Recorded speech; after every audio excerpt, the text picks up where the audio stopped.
मैं पेशे से अधिवक्ता मैं भी हूँ और अधिवक्ता को विद्वान माना जाता है, यहाँ से सुप्रीम कोर्ट तक विद्वान मानता है।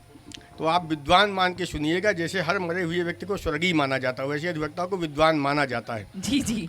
तो विद्वान मान के आप सुनिएगा, मैं बिल्कुल सच बोल रहा हूँ, वकील वैसे भी झूठ नहीं बोलता है, तो मैं बिल्कुल सच बोल रहा हूँ और ज़्यादा समय जाया नहीं करूँगा, टीम भी लंबी है। मैं 4 पंक्तियाँ पहले देश की वंदना में पढ़ देना चाहता हूँ। स्वागत है भैया।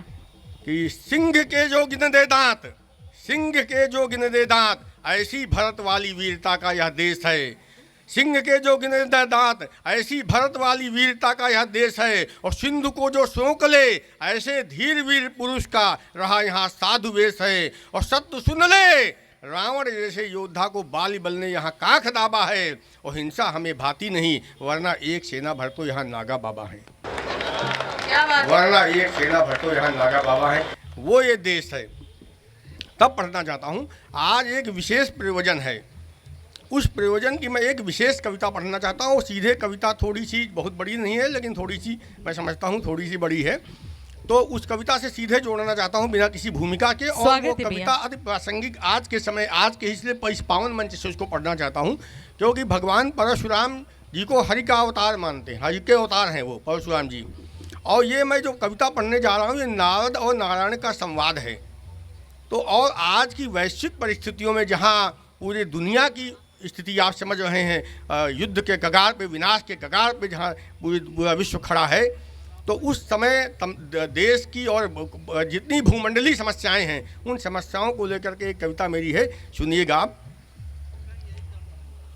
एक दिन नारद जी भूलोक भ्रमण पर आए, एक दिन नारद जी भूलोक भ्रमण पर आए, यहाँ का विचित्र हाल देखकर बहुत घबराए।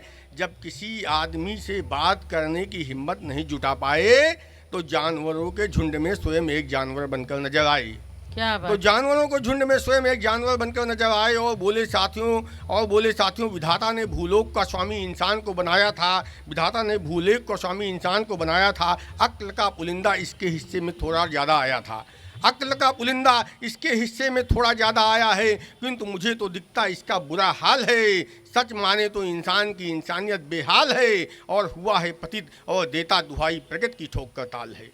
हुआ है पतित और देता दुहाई प्रगति की ठोक कर ताल है। आप सब कहिए, आपका क्या ख्याल है?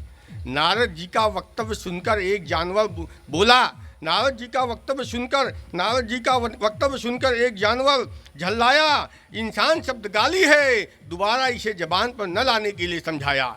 इंसान शब्द गाली है, दोबारा इसे जबान पर न लाने के लिए समझाया। अरे इंसान का कोई ईमान है, जिसे तुम इंसान कहते वह हैवान है। माना कि हम सब असभ्य और जंगली हैं, माना कि हम सब असभ्य और जंगली हैं, परंतु इंसानी सभ्यता से हमारी असभ्यता भली है। माना कि हम सब असभ्य और जंगली हैं, परंतु इंसानी सभ्यता से हमारी असभ्यता भली है। माना कि हम आज भी नंगे हैं, माना कि हम आज भी नंगे हैं, पर ये आदमी भी नंगा था, पर आदमी भी नंगा था। कपड़े के कारखाने बनाकर फिर नंगा हो रहा है और एडवांस फैशन की दुहाई दे रहा है। क्या बात है भाई, बहुत सुंदर। एडवांस फैशन की दुहाई दे रहा है। बहुत सुंदर व्यंग। माना कि कदाचित हम भी आपस में लड़ जाते लड़ाई हैं, माना कि कदाचित हम भी आपस में लड़ जाते लड़ाई हैं, परंतु आज तक किसी की पीठ पर छुरी नहीं चलाई है, परंतु आज तक किसी की पीठ पर छुरी नहीं चलाई है। अरे ये आदमी, परंतु आज तक किसी की पीठ पर छुरी नहीं चलाई है। ये इंसान सक्षमता की देता दुहाई है और तोप गोलों के सहारे लड़ता लड़ाई है। ये इंसान सक्षमता की देता दुहाई है और तोप गोलों के सहारे लड़ता लड़ाई है। अरे हमने अपनी ताकत के बल पर युद्ध छेड़ा है, और हमने अपनी ताकत के बल पर युद्ध छेड़ा है और इसने विनाश की सामग्री जोड़ा है, इसने विनाश की सामग्री जोड़ा है और इसने सृष्टि के विनाश की सामग्री जोड़ा है। माना कि हमने इसी की तरह किसी को ब्याह कर घर नहीं बचाया है, माना कि हमने इसी की तरह किसी को ब्याह कर घर नहीं बचाया है, परंतु आज तक दहेज के लिए किसी को नहीं जलाया है। क्या बात है भाई, परंतु आज तक दहेज के लिए किसी को नहीं जलाया है। अरे हम इसकी तरह मद्यपान करके नहीं बौखलाते हैं और अपनी हविष का शिकार किसी को नहीं बनाते हैं।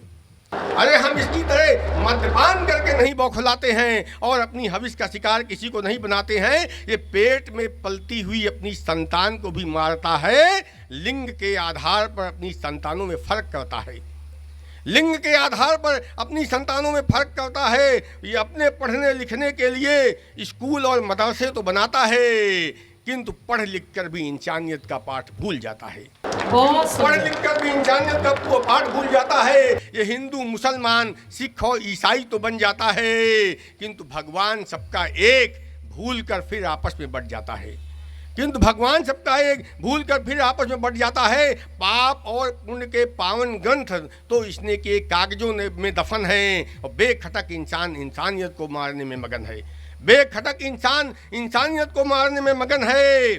धर्म ग्रंथों के बनाए नियम और कानून तो भूल गया है, अब स्वयं कानून और कायदे गढ़ने में लग गया है। उन्हें बनाता है फिर खुद तोड़ता है। अरे इंसान इंसान को खरीदने के लिए रिश्वत तक देता है, और एक पल का भरोसा नहीं 10 पीढ़ी तक के लिए जोड़ता है। एक पल का भरोसा नहीं 10 पीढ़ी तक के लिए जोड़ता है। अरे धरती इसके कारनामों से भारी है, और ये कर रहा चांद और मंगल पर जाने की तैयारी है। क्या बात है भाई। अरे धरती इसके कारनामों से भारी है, और ये कर रहा चांद और मंगल पर जाने की तैयारी है। भूलोक में कर रहा जाति और धर्म के आधार पर सीटें आरक्षित है।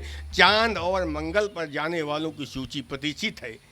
चांद और मंगल पर जाने वालों को सूची प्रतिष्ठित है। यह सब सुनते सुनते नारद जी और अधिक घबरा गए और सीधे विष्णु लोक को वापस आ गए।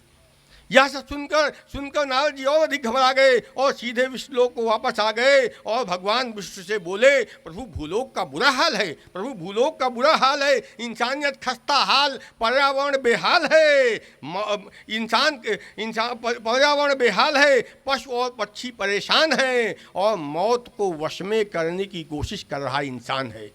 मौत को वश में करने की कोशिश कर रहा इंसान है। अरे प्रभु भूलोक में रिश्वत का इतना चलन है, अरे प्रभु भूलोक में रिश्वत का इतना चलन है, यदि इंसान का आपसे साक्षात्कार हो तो आपसे कहेगा कि मौत के लिए आपको चाहिए कितना धन है।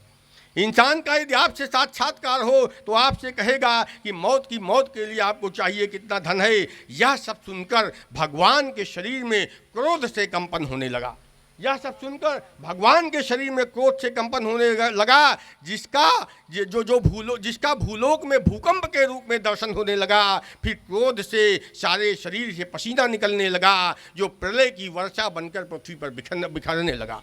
जो प्रलय की वर्षा बनकर पृथ्वी पर बिखरने लगा। फिर क्रोध से आंखें तरेरी और बड़े जोर का गर्जन किया, जिसका आसमान में कड़कती बिजली के रूप में सबने दर्शन किया।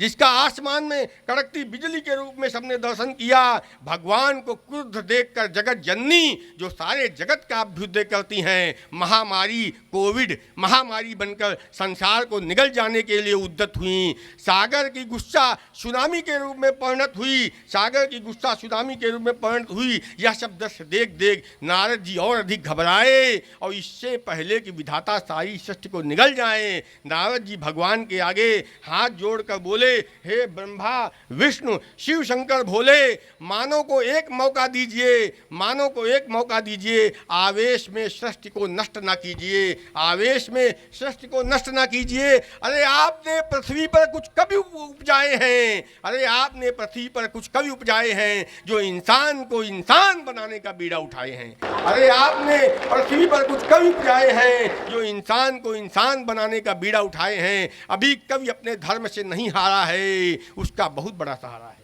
अभी कवि अपने धर्म से नहीं हारा है, उसका बहुत बड़ा सहारा है। अतः प्रभु अपना क्रोध शांत कीजिए, अतः प्रभु अपना क्रोध शांत कीजिए। मानव को सुधारने के लिए एक मौका दीजिए, मानव को सुधारने के लिए एक मौका दीजिए। यह कहकर नारद जी ने भगवान को किसी तरह समझाया, यह कहकर नारद जी ने भगवान को किसी तरह समझाया। अपना सारा संवाद मुझे स्वप्न में सुनाया। मैं आप सबको नारद नारायण संवाद सुना रहा हूँ, मैं आप सबको नारद नारायण संवाद सुना रहा हूँ। विनाश के कगार पर खड़ी सृष्टि को बचाने की गुहार लगा रहा हूँ, विनाश के कगार पर खड़ी सृष्टि को बचाने की गुहार लगा रहा हूँ। ऐसा न हो कि नारद जी बार बार भगवान को समझा न पाएं, ऐसा न हो कि नारद जी बार बार भगवान को समझा न पाएं और वे महाकाल बनकर सारी सृष्टि को निगल जाएं, और वो महाकाल बनकर सारी सृष्टि को निगल जाएं, और वो महाकाल बनकर सारी सृष्टि को निगल जाएं। धन्यवाद। जय भारत, जय भारत, जय